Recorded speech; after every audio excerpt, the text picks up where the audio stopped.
Bismillahirrahmanirrahim. Video berikut ini milik grup Gerakan Akhir Zaman. Jika teman-teman ingin melihat channel atau video aslinya, silahkan langsung ketik nama tersebut. Assalamualaikum warahmatullahi wabarakatuh.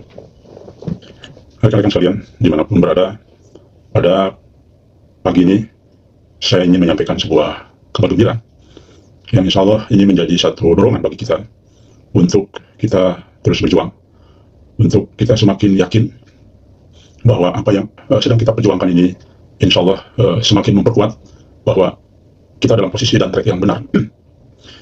Kabar berita ini tentu memberikan sekali lagi ya, satu keyakinan kepada kita bahwa Muhammad Qasim adalah sosok calon Imam Mahdi bagi kita.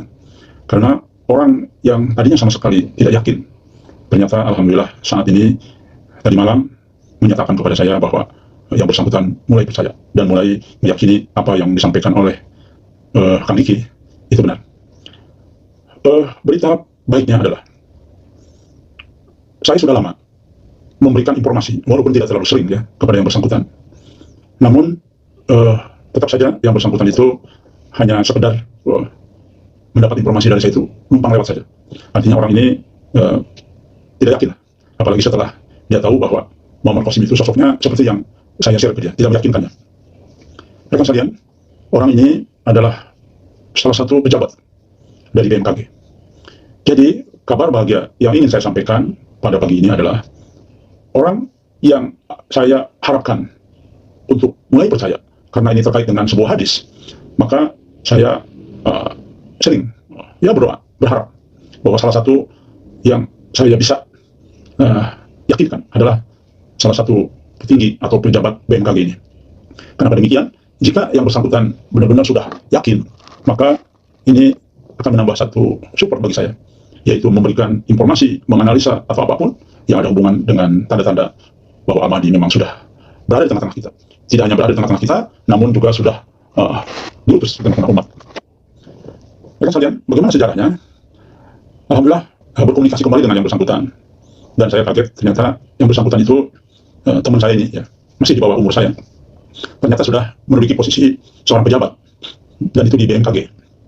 Saya jadi teringat bahwa hasil analisa BMKG ini akan menambah ya satu kekuatan informasi bagi saya.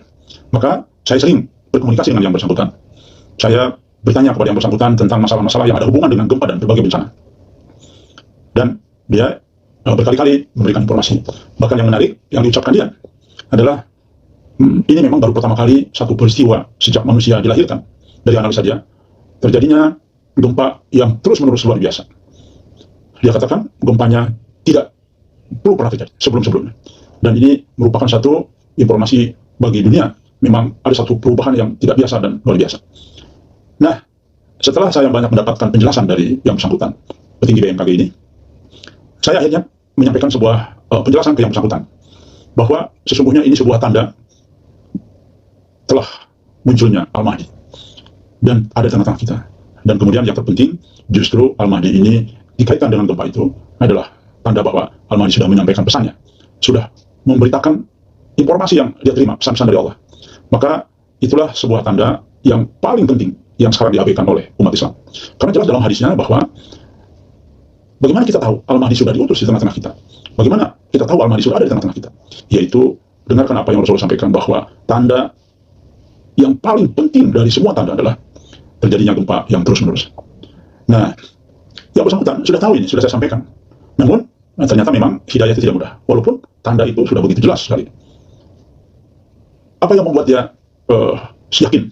Tadi malam membuat pengakuan kepada saya. Akhirnya dia mengatakan, Dik, saya sekarang yakin bahwa Muhammad Qasim itu benar Al-Mahdi. Namun, dia berpesan, tolong kalaupun saya menyampaikan ini ke sosial media, maka dia pesan kepada saya untuk tidak menyebut nama-namanya. Karena apa? Karena dia masih menjabat ya, dan posisi strategis di BMKG ini. Rekan sekalian, sekali lagi ini membuktikan yang pertama adalah hidayah Allah itu bisa datang kepada siapa saja. Bahkan saya pun tidak menduga, karena beliau salah satu orang yang sudah berkali-kali komunikasi dengan saya. Saya yang bertanya tentang perkembangan-perkembangan di belahan dunia dengan berbagai musibah, khususnya gempa dan sebagainya.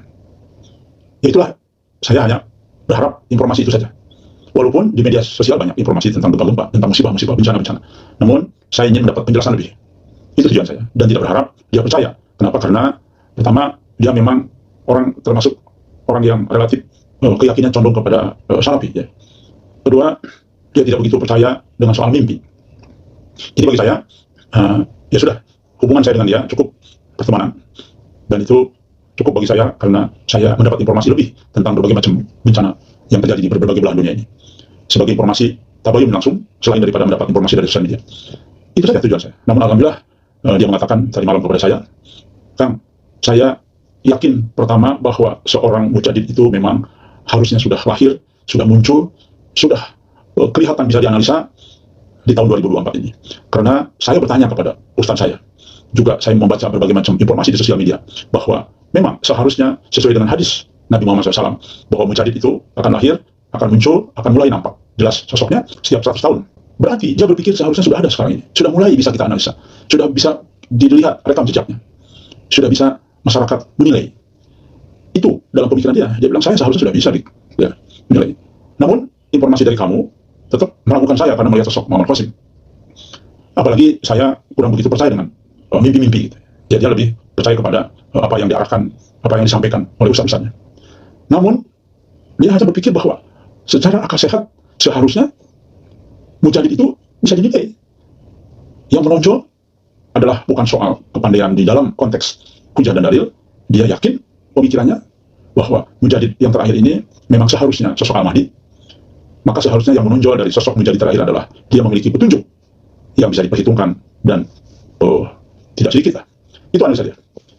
Dan luar biasanya dia akhirnya mencoba untuk percaya, untuk mulai menganalisa, membaca lagi tulisan-tulisan yang saya share setahun yang lalu tentang hadis-hadis yang saya sampaikan kaitan dengan Muhammad Qasim dan Al-Mahdi ini. Akhirnya yang bersangkutan katanya sih 2 hari yang lalu membaca lagi scroll chat yang saya share tentang hadis yang ada kaitan dengan keberadaan Al-Mahdi. Akhirnya semalam dia menangis, yakin bahwa apa yang disampaikan oleh saya benar.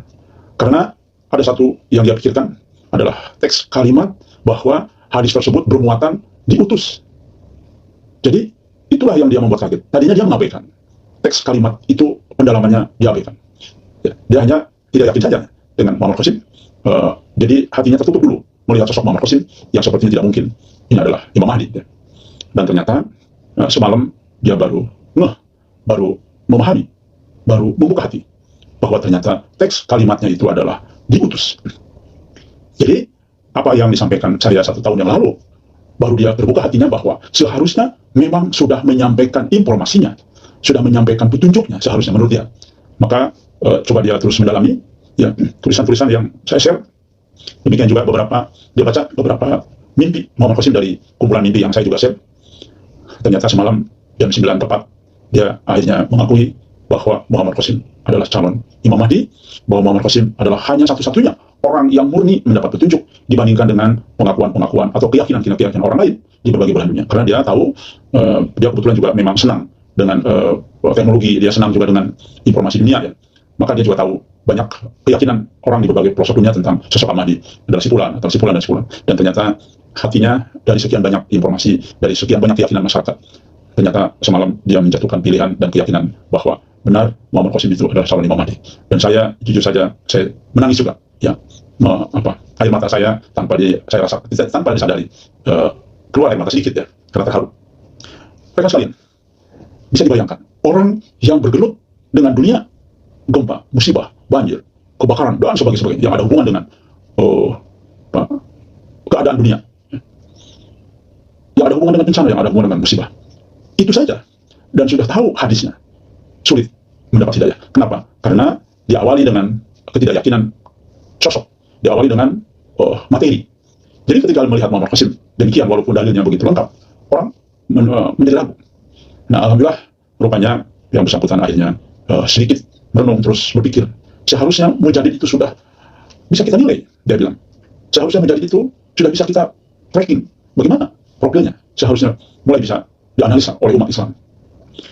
Nah, itu pemikiran dia. Dan ternyata, alhamdulillah, dari pemikiran dasar itulah dia mencari, walaupun sudah saya sampaikan sejak lama, tetapi sekali lagi ketika hidayah itu belum turun, maka kepedulian hampir tidak ada. Rekan sekalian, beliau ada di salah satu petinggi BMKG, dan beliau meminta tidak menyebutkan namanya. Kemudian beliau juga insya Allah memiliki akses ke beberapa petinggi negara lain. Dia akan coba untuk bergerilya ya, kepada orang-orang yang dia yakini tidak akan mengganggu dan tidak akan terganggu dengan informasi ini. Tapi dia mohon kepada saya untuk tidak menyampaikan ini nama dia ke publik. Tapi kalau sekedar menyampaikan, saya kan malah izin ya untuk menyampaikan ini berita baik ini, dan beliau mengizinkan, namun jangan sampai menyebutkan nama ya. Kalau tidak menyebutkan nama kan pejabat BMKG kan banyak, jadi orang tidak akan tahu ya. Insya Allah saya kira ini satu berita yang seharusnya dipikirkan oleh ustadz-ustadz akhir zaman, dipikirkan oleh tokoh-tokoh yang sering membahas tentang masalah-masalah ada hubungan dengan menjadi ya. Rekan-rekan yang ada di seluruh pelosok, ini menambah energi kita, menambah satu semangat kita, bahwa orang yang bergelut dalam dunia analisa gempa dan bencana, alhamdulillah sudah dapat hidayah dan yakin dari hasil analisa dia yang panjang. Menjadi dikaitkan dengan gempa dan dikaitkan dengan sosok Al-Mahdi, tidak ada lagi yang dia yakini kecuali Muhammad